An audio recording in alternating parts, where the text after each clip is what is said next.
Good morning. ডাব্লিউবিপিএসসির assistant masters এবং মিস্ট্রেসের যে রিক্রুটমেন্ট 2025-এর সেপ্টেম্বর মাসে হতে চলেছে তারই প্রিপারেশান প্রসেসের সিরিজ চলছে আমাদের এডুকেশান সাবজেক্টের উপর। আজকে আমরা 11তম ক্লাস করব, যেখানে আমরা ইন্টেলিজেন্সি অর্থাৎ বুদ্ধি নিয়ে আলোচনা করব।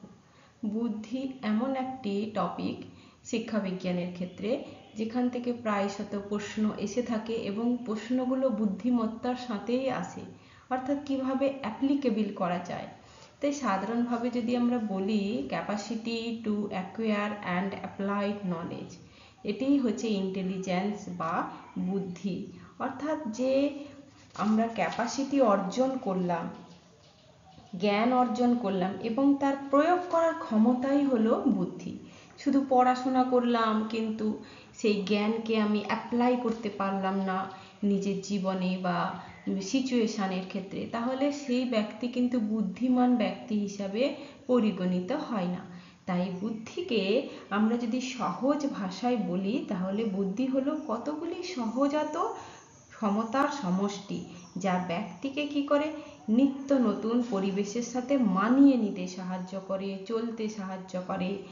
এর ফলে ব্যক্তি তার দৈনন্দিন জীবনে যে সমস্যাগুলি রয়েছে সেগুলি সে সলভ করতে পারে।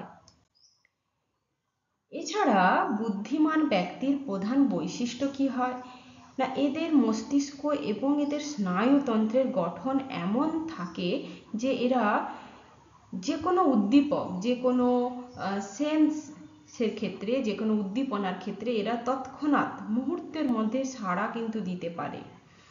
এর উপরে বুদ্ধির উপরে বিভিন্ন মনোবিদ, বিভিন্ন সায়েন্টিস্ট, সাইকোলজিস্ট বিভিন্নভাবে সংজ্ঞা দেওয়ার চেষ্টা করেছেন, বিভিন্নভাবে ব্যাখ্যা দেওয়ার চেষ্টা করেছেন।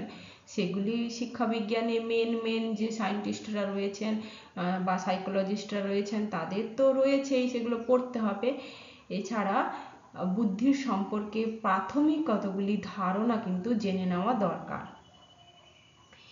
বুদ্ধির বা ইন্টেলিজেন্সি যাকে বলছি, it is the ability to acquire, understand and apply knowledge and skills to solve problem, adapt two new situations and think critically.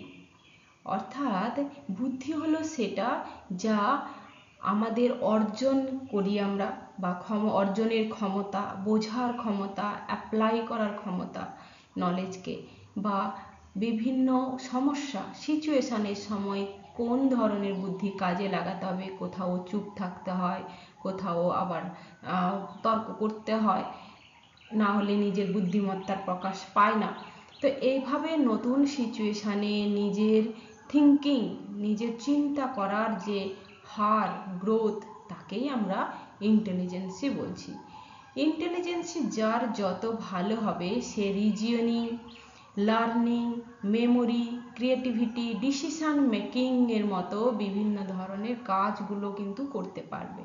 একটি সাধারণ লোক আর বুদ্ধিমান লোকের মধ্যে এটাই প্রধান পার্থক্য থাকে যে সাধারণ লোক তৎক্ষণাৎ তার বুদ্ধির অ্যাপ্লাই করতে পারে না, সে অপরের উপরে ডিপেন্ডেন্ট হয়। কিন্তু বুদ্ধিমান ব্যক্তি কিন্তু নিজের প্রবলেম নিজে সলভ করে, ওর ডিসিশন নেওয়ার ক্ষমতা থাকে, তার মধ্যে ক্রিয়েটিভিটি থাকে, তার মেমোরি স্ট্রং হয়, তার মধ্যে শিখনের আগ্রহ থাকে এবং সে যে কোনো ধরনের রিজনিং জাতীয় সমস্যাগুলো কিন্তু সলভ করতে পারে। জেনারেল ডেফিনেশন যদি দেখি তাহলে কি বলবো, the ability to learn from experience, solve problem solve and adapt two changing environment. যে পরিবেশ অর্থাৎ সিচুয়েশান, যে পরিবেশের সাথে নিজেকে মানিয়ে নেওয়া, সমস্যা সমাধান করা, সেখান থেকে অভিজ্ঞতা নিয়ে পরবর্তী কাজে প্রয়োগ করা, তো সব কিন্তু বুদ্ধির অন্তর্গত রয়েছে। আমেরিকান সাইকোলজিক্যাল অ্যাসোসিয়েশনের একটি সংজ্ঞা রয়েছে, the ability two derived information, learn from experience, adapt to the environment and solve problem using reasoning। অর্থাৎ রিজনিং হচ্ছে সমস্যাকে সমাধান করার জন্য যে মানসিক প্রক্রিয়া শরীরের মধ্যে মনের মধ্যে তৈরি হয় সেটাই হলো রিজনিং।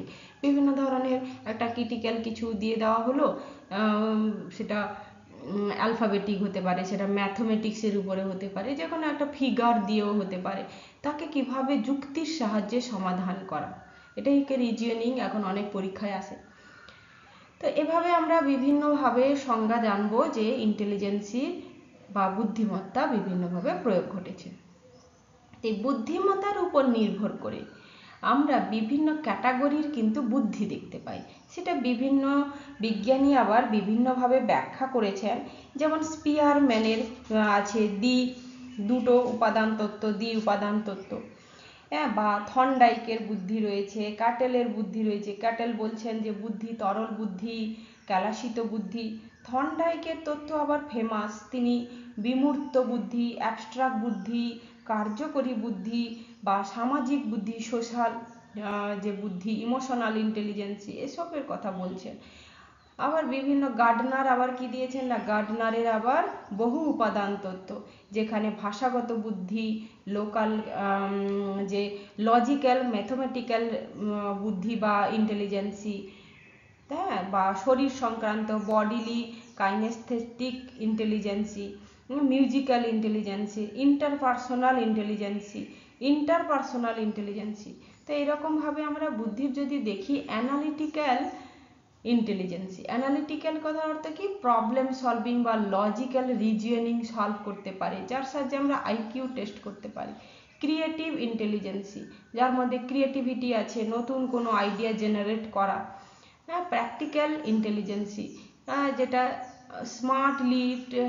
স্মার্টলি বা ability to navigate real world challenges.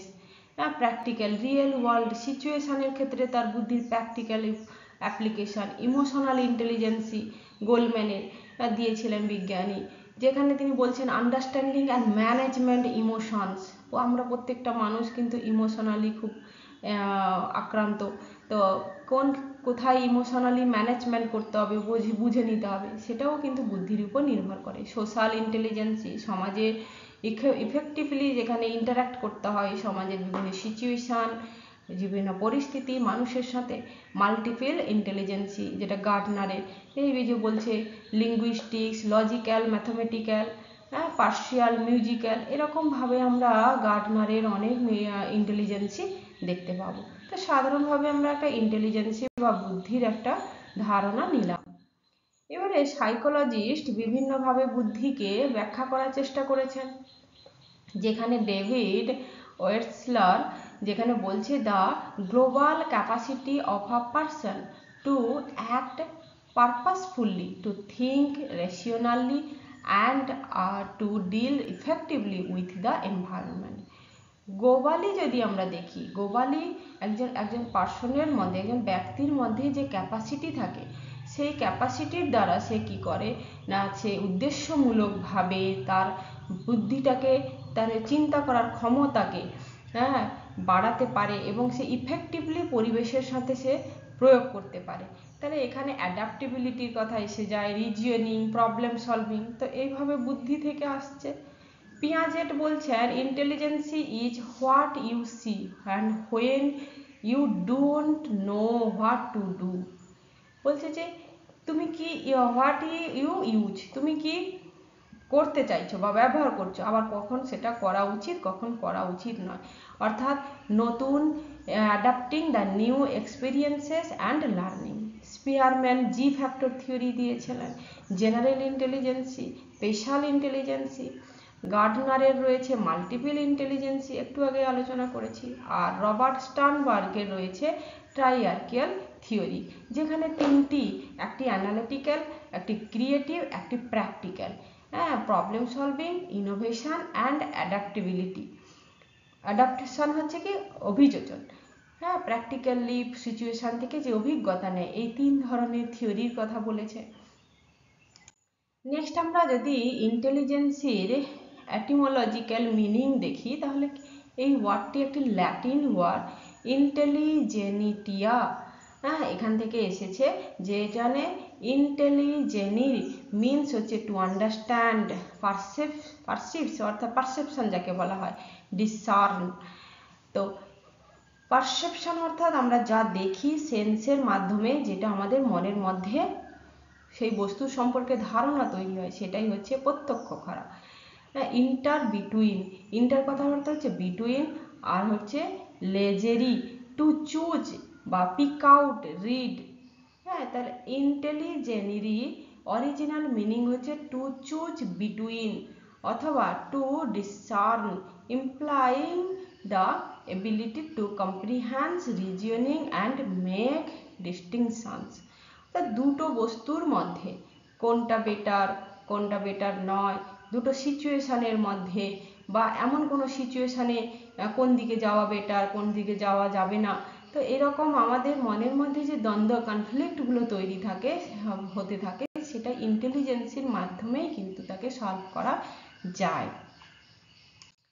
Next আমরা দেখব যে চার্লস স্পিয়ারম্যানের জি ফ্যাক্টর বা জেনারেল ইন্টেলিজেন্সি সম্পর্কে কি বলছে। তো স্পিয়ারম্যান তিনি ব্রিটিশ সাইকোলজিস্ট ছিলেন, যিনি জি ফ্যাক্টর দিয়েছিলেন 1904-এ। জেনারেল ইন্টেলিজেন্সি তিনি সাজেস্ট করছেন ইন্টেলিজেন্সি is a single underlying ability. Single মানে বুদ্ধি, একক বুদ্ধি। এখানে কোনো আমরা যেখানে গার্ডনার বলছেন যে বুদ্ধি অনেক ধরনের হয়, গার্ডনার বলছেন, তাছাড়া থর্নডাইকও বলছেন, কিন্তু ইনি বলছেন যে বুদ্ধি হচ্ছে একক, single.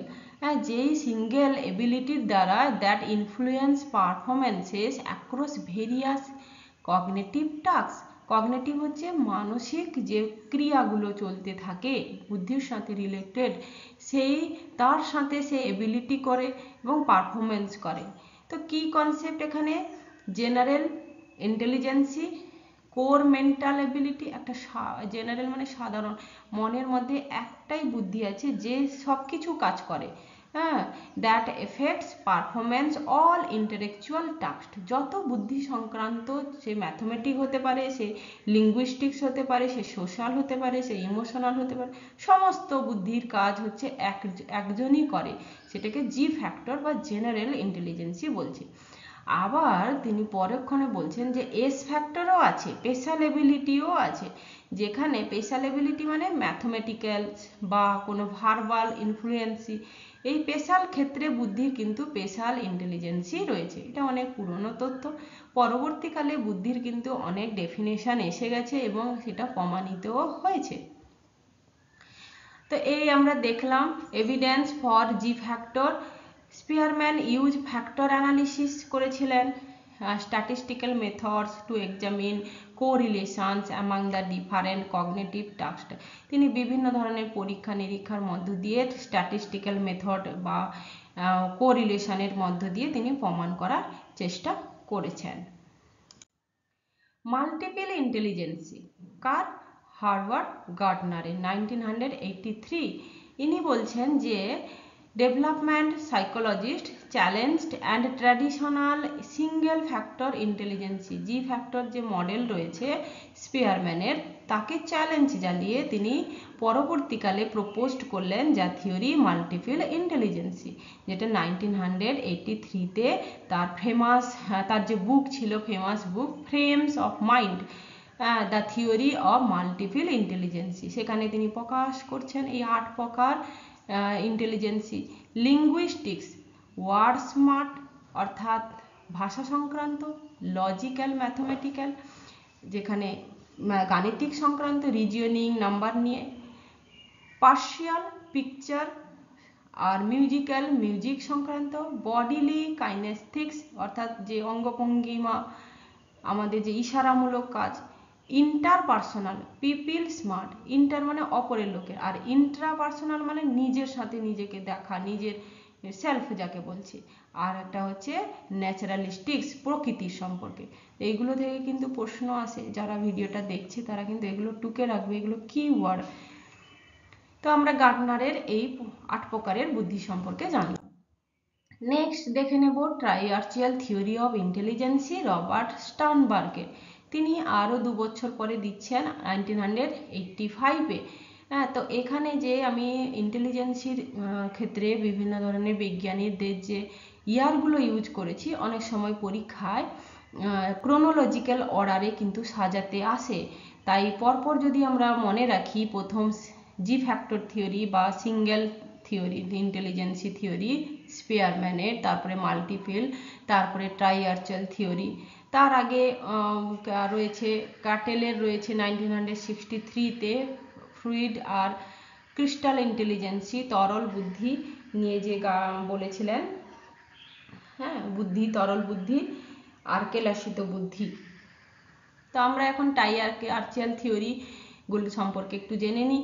Robert Sternberg, an American psychologist, proposed triarchic theory of intelligence, যেখানে তিনি জি ফ্যাক্টরকে হুইচ সিজ ইন্টেলিজেন্সি আর সিঙ্গেল এবিলিটি। স্টার্নবার্গও সেখানে আর্গিউ করে যে এই intelligence multi dimensional and consist of 3 interrelated component. এই 3টে ইন্টাররিলেটেড কম্পোনেন্ট কি আছে? একটা analytical intelligence, creative intelligence, practical intelligence. এই কিওয়ার্ডগুলো মূলত মনে রাখা দরকার, কারণ প্রশ্ন এখান থেকে আসবে, প্রশ্ন এমসিকিউর প্রশ্ন, তাই এই ধরনের প্রশ্ন এগুলো থেকে এসে থাকে। ইন ডিটেলসে কি বলেছিলেন না বলেছিলেন নয়, কত ধরনের টাইপ, কোন টাইপটা তার আন্ডারে আসে, এই ধরনের ট্রাইআর্চাল থিওরির মধ্যে কোনটি হতে পারে না, 3টে দেওয়া থাকলো, একটি অপোজিট দেওয়া থাকলো যেটা হবে না। এই জন্য এই ওয়ার্ডগুলোকে মনে রাখা। পরবর্তী ভিডিওতে আমরা একটা থিওরি নিয়ে পারলে আলোচনা করব। Problem solving, logical reasoning, innovation, thinking outside the box আর street smart real world adaptability. তো অ্যানালিটিক্যাল গাণিতিকের সাথে যুক্ত, ক্রিয়েটিভ থিঙ্কিংয়ের সাথে, আর প্র্যাকটিক্যাল হচ্ছে কি বিভিন্ন ধরনের যে সিচুয়েশন রিয়েল ওয়ার্ল্ডে অ্যাডাপ্ট করা হয় সেটার উপরে ব্যবহার হচ্ছে। ফ্লুইড অ্যান্ড ক্রিস্টালাইজড ইন্টেলিজেন্সি, এটা হচ্ছে রমান্ড ক্যাটেল 1963-তে দিচ্ছেন। তো তিনি কি বলছেন? তিনি বলছেন যেটা তরল বুদ্ধি, সেই বুদ্ধি হচ্ছে জন্মগত, the ability to solve new problem without prior knowledge. বলছে যে পূর্বের জ্ঞান ছাড়া কিন্তু কোনো নতুন প্রবলেম সলভ করা যায় না, তাই তিনি তরল বুদ্ধিকে জন্মগত বা জেনেটিক টাইপ বলে উল্লেখ করছেন, যেখানে অ্যাবস্ট্রাক্ট থিঙ্কিং, প্যাটার্ন রিকগনাইজেশনের কথা বলছেন। ক্রিস্টালাইজড ইন্টেলিজেন্সি কি? কেলাসিত বুদ্ধি, এটাকে এ বুদ্ধিও বলা হয়, এটা বি বুদ্ধি বলা হয়। তো এখানে কেলাসিত বুদ্ধিতে বলা হচ্ছে বুদ্ধি জন্মগত, অর্জিত কোনোটাই নয়। এই বুদ্ধি বিভিন্ন মানসিক কাজের মধ্যে প্রত্যক্ষ করা যায়, অর্থাৎ এটা এক্সপেরিয়েন্সের সাথে রিলেটেড, স্কিলের সাথে related, knowledge and skill gained from experiences. অর্থাৎ মানুষ যত পরিস্থিতির সম্মুখীন হবে তা সেখান থেকে যে তার বুদ্ধিমত্তা বা তার মধ্যে ইন্টেলিজেন্সি গ্রো করবে, সেটাই হচ্ছে ক্রিস্টালাইজ ইন্টেলিজেন্সি। আর ফ্লুইড ইন্টেলিজেন্সি হচ্ছে কি inborn prior knowledge. Prior knowledge কোথা থেকে আসবে? নিশ্চয়ই সে জন্মের সাথে নিয়ে এসেছিল, তবেই তো তার আসবে। আর সেই প্রায়র নলেজ যদি না থাকে, সে যদি কাজের মাধ্যমে অর্জন করে, তখন সেটা হয়ে যাবে crystallize intelligence. It is clear? Intelligence as learning ability, ইনি কে বলছেন? Jean Piaget.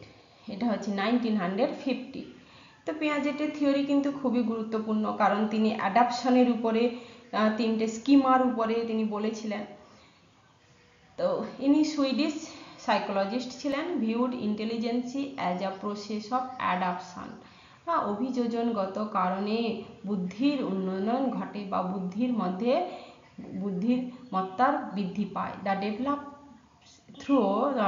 Through learning and experiences, অর্থাৎ শিক্ষণ এবং অভিজ্ঞতা থেকে মানুষ যে শিক্ষা অর্জন করে, যে অভিজ্ঞতা অর্জন করে, সেটাই হচ্ছে বুদ্ধিমত্তার বা ইন্টেলিজেন্সের মূল রহস্য। This theory based on cognitive development in children, এই থিওরি যে জ্ঞানমূলক বিকাশ রয়েছে মনের মধ্যে, আমরা বিকাশ এবং ডেভেলপমেন্ট, গ্রোথ ডেভেলপমেন্ট যে ভিডিও রয়েছে সেখানে আমরা আলোচনা করেছি যে কগনিটিভ ডেভেলপমেন্ট কি, যারা দেখেনি সেটা অবশ্যই গিয়ে দেখে নিতে পারে, প্লে লিস্টে আছে। তো এখানে কি পয়েন্ট কি দেখবো আমরা, ইন্টেলিজেন্সি is a form of biological adaptation.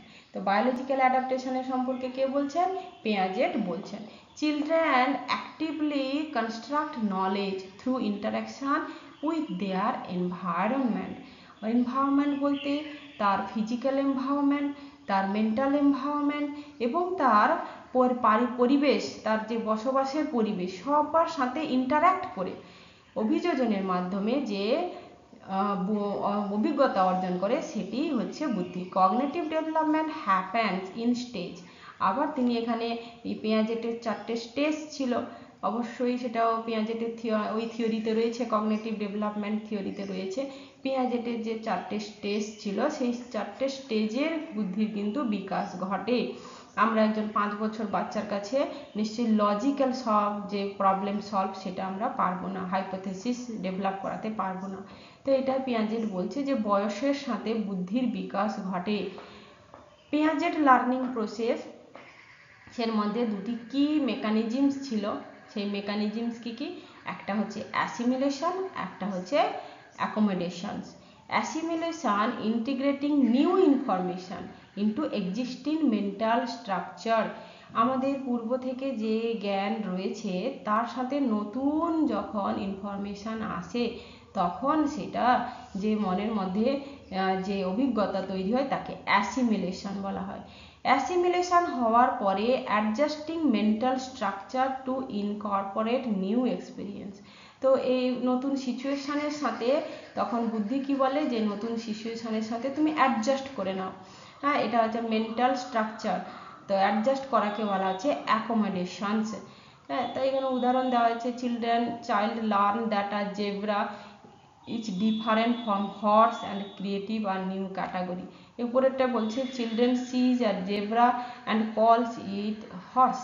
যেমন জেব্রা দেখতে তেমনি ঘোড়াকে দেখতে, তো পায়ার নলেজ তার ঘোড়া আছে তাই সে জেব্রাকেও ঘোড়া বলছে, জেব্রা দেখেও ঘোড়া বলছে। কিন্তু পরে যখন দেখি যে না, ঘোড়ার সাথে জেব্রার তো অনেক পার্থক্য রয়েছে, তখন সেটাকে বলা হচ্ছে অ্যাকোমোডেশনস।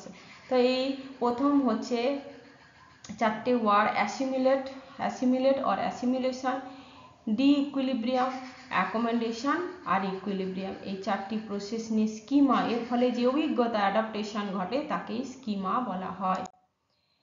ইমোশনাল ইন্টেলিজেন্সি ড্যানিয়েল গোল্ডম্যান 1995-এ দিয়েছিলেন। এখানে ইমোশনাল ইন্টেলিজেন্সি ক্ষেত্রে বলা হচ্ছে যে কি না, একজন ব্যক্তি emotional play a crucial role in intelligence success and wellbeings. এখন বর্তমান যদি মডার্ন সায়েন্সের ক্ষেত্রে দেখা যায় সাইকোলজি, সেখানে ইমোশনাল ইন্টেলিজেন্সিকে কিন্তু খুব গুরুত্ব দেওয়া হয়েছে, কারণ ইমোশনাল ইন্টেলিজেন্সির উপরে কিন্তু সমস্তটাই ডিপেন্ড করে। একটা মানুষ খুব আনন্দিত হয়ে উঠলো, খুব দুঃখ প্রকাশ পেলো, কোনো কিছু হার হলে সে যে ভেঙে পড়ে, ডিপ্রেশনে যায়, সেখান থেকে তার বুদ্ধির কিন্তু অবনমন ঘটতে পারে। সেই জায়গায় দাঁড়িয়ে সে যদি তার ইমোশনাল ইন্টেলিজেন্সিটাকে কন্ট্রোল করতে পারে যে যা কিছু হয়েছে ভালোর জন্য হয়েছে, তাহলে কিন্তু সে নতুনভাবে প্রাণ পায় বা নতুনভাবে তার মধ্যে একটি ক্রিয়েটিভিটি জেগে ওঠে। তো এই জন্য ইমোশনাল ইন্টেলিজেন্সি ড্যানিয়েল গোল্ডম্যানের খুবই গুরুত্বপূর্ণ। এখানে 5টি কম্পোনেন্টের কথা বলা হয়েছিল। সেলফ অ্যাওয়ারনেস, অর্থাৎ নিজে, ইমোশনাল এই নিজের উপরে ডিপেন্ড করে। সেলফ অ্যাওয়ারনেস থাকতে হবে একজনকে, সেলফ কনফিডেন্স সেখান থেকে তৈরি হবে, এর জন্য অ্যাকুরেট সেলফ অ্যাসেসমেন্টের প্রয়োজন। সেলফ রেগুলেশন, নিজেকে কন্ট্রোল করা, ability to control emotions and impulses, বিভিন্ন পরিস্থিতিতে নিজেকে নিয়ন্ত্রিত রাখা। মোটিভেশন, নিজেকে সব সময় মোটিভেট করা, গোল অ্যাচিভ করার জন্য এক্সটার্নাল রিওয়ার্ড বা ইন্টারনাল রিওয়ার্ডের খুব দরকার। ইমপ্যাথির কথা বলা হচ্ছে, যেখানে ইমপ্যাথিং আমরা বিভিন্ন জনের কাছে আমাদের দুঃখ কষ্টকে শেয়ার করি বা বিভিন্ন জন আমাদের কাছে শেয়ার করে, তো এর মধ্যে একটা ইন্টারাকশান গড়ে ওঠে, কমিউনিকেশান গড়ে ওঠে, রিলেশনশিপ বিল্ড হয়, তাকেই বলা হচ্ছে এমপ্যাথি। আর সোশ্যাল স্কিল কি না, যেখানে সমস্ত কিছু ম্যানেজমেন্ট করতে শেখা, সেটা রিলেশনশিপে হোক, সেটা সমাজের ক্ষেত্রে হোক, বিভিন্ন জায়গায় সে কি করে নিজেকে ম্যানেজমেন্ট করতে শেখে। হ্যাঁ, তো এটাই হচ্ছে সোশ্যাল স্কিল। এরপর আমরা কিছু প্রশ্ন যেরকম দেখে নেব। Who propose the concept of G factor in intelligence? অবশ্যই সবাই জানে সেটা কি, চার্লস স্পিয়ারম্যানের G factor general intelligence, S factor specific intelligence. Okay, Howard Gardner's theory of intelligence include how many types of intelligence? কতজন ছিল? 8টি ছিল। হ্যাঁ, 8টা ছিল। ন্যাচারালিস্টিক্স ইন্টেলিজেন্সি লাস্ট নম্বরে, পরে প্রথম 7টা দিয়েছিল, পরে 8টা, আবার পরে আবার 9th নম্বরও পরে এসেছে। তো এটা কিন্তু এক্সিস্টেশনাল ইন্টেলিজেন্সি, কিন্তু এটা পরে আবার রেকমেন্ড হয়নি। তো 8টাকেই আমরা ধরবো। Which type of intelligence is not included in Sternberg triarchic theory? আমি একটু আগে বলেছিলাম ট্রাইআর্চিয়াল থিওরির মধ্যে কোনটা থাকে না, এই ধরনের প্রশ্ন কিন্তু আগেও এসেছে। যেমন হচ্ছে সোশ্যাল ইন্টেলিজেন্সি কিন্তু ছিল না, যেখানে 3টিই ছিল, অ্যানালিটিক্যাল, ক্রিয়েটিভ, প্র্যাকটিক্যাল ইন্টেলিজেন্সি ছিল। Next, according to Cattell which types of intelligence declined with age? এজের সাথে কোন ইন্টেলিজেন্সি ডিক্লাইন করে? সেটা হচ্ছে ফ্লুইড ইন্টেলিজেন্সি। কারণ আমরা একটু আগে বলেছি ফ্লুইড ইন্টেলিজেন্সি হচ্ছে কি ইনবর্ন, তাহলে এজের সাথে সেটা বৃদ্ধি পেতে থাকবে। What is the main focus of emotional intelligence? ইমোশনাল ইন্টেলিজেন্সির মূল ফোকাস কি? অবশ্যই আন্ডারস্ট্যান্ডিং অ্যান্ড ম্যানেজিং ইমোশনস। হ্যাঁ, এটা হচ্ছে মূল ফ্যাক্টর। যে আন্ডারস্ট্যান্ডিং করতে পারে, যে ম্যানেজমেন্ট করতে পারে, তার ইমোশনকে কন্ট্রোল করতে পারে, সে ব্যক্তি কিন্তু অনেক স্ট্রং হয়। Which of following is not a component of emotional ইন্টেলিজেন্সি? কোনটা কম্পোনেন্ট নয়? হ্যাঁ, সেটা হচ্ছে কি মিউজিক্যাল এবিলিটি। বাকি তো সবগুলোই ছিল, হ্যাঁ, তো মিউজিক্যাল এবিলিটি নয়। এই ধরনের প্রশ্নগুলো খুব কিন্তু পরীক্ষায় আসে।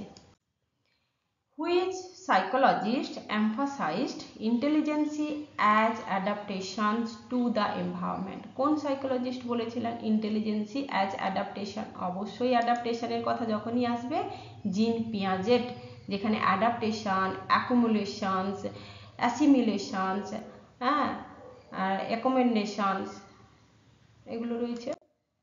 The first intelligence test was developed by? প্রথম ইন্টেলিজেন্সি টেস্ট কে ডেভেলপ করেছিল? সেটা হচ্ছে Alfred Binet and Theodore Simon, IQ টেস্টের।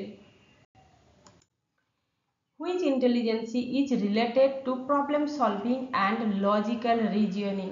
কোনটা? অবশ্যই অ্যানালিটিক্যাল ইন্টেলিজেন্সি। আমরা পড়েছি অ্যানালিটিক্যাল ইন্টেলিজেন্সি কার সাথে যাবে? Problem solving and logical reasoning এর সাথে যাবে। Stands for Binet test measure, কি মেজারমেন্ট করে? জেনারেল ইন্টেলিজেন্সিটা মেজারমেন্ট করে। General intelligence stand for Binet test.